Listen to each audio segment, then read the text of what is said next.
Hi success review நேயர்களுக்கு எல்லோருக்கும் வணக்கம். நான் உங்கள் ஆர்ஜே இம்ரான் பேசுகிறேன். பீஸாவுக்கு பிறகு தொடர்ந்து நான் ஹிட் படங்களை கொடுத்த விஜய் சேதுபதிக்கு அதன் பிறகு அடுத்த படம் தோல்விகள் ஆகிவிட்டன. ஆனபோதும் அவரது மார்க்கெட் பெரிதாக வீழ்ச்சி காணவில்லை. இந்த நிலையில் அவர் விக்னேஷ் சிவன் இயக்கத்தில் நயன்தாராவுடன் இணைந்து நானும் ரவுடிதான் படத்தில் நடித்தார். காதல், காமெடி, சென்டிமெண்ட் என பல அம்சங்களை கலந்த இப்படம் இப்போது ரசிகர்களின் ஆதரவை பெற்றிருக்கிறது. அந்த வகையில் இதற்கான ஆசைப்பட்ட பாலகுமாரா படத்திற்கு பிறகு மீண்டும் ஒரு சூப்பர் ஹிட் கொடுத்திருக்கிறார் விஜய் சேதுபதி. அதோடு தனி ஒருவன், மாயா என நயன்தாரா நடித்த 2 படங்களும் ஹிட் அடித்து வந்த நிலையில் இப்போது இந்த படமும் அவருக்கு ஹிட்டாக அமைந்திருக்கிறதுங்க. இந்த படத்தில் வில்லனாக நடித்துள்ள பார்த்திபனுக்கு இந்த படம் ஒரு நல்ல தொடக்கமாக அமைந்திருக்குதுன்னு தாங்க சொல்லலாம். மேலும் இந்த படத்திற்கு பாசிட்டிவான விமர்சனங்கள் இருந்திருப்பதால் தற்போது ரசிகர்கள் தியேட்டர்களை நோக்கி படம் எடுத்து தொடங்கிவிட்டனர்.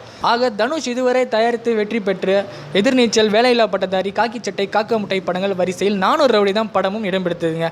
அந்த வகையில் ஒரு தயாரிப்பாளராகவும் தொடர்ந்து வெற்றி பெற்று வருகிறார் தனுஷ். மேலும் பல சினிமா செய்திகளை தெரிஞ்சு கொள்ள சப்ஸ்கிரைப் பண்ணுங்கள் சக்ஸஸ் ரிவ்யூ.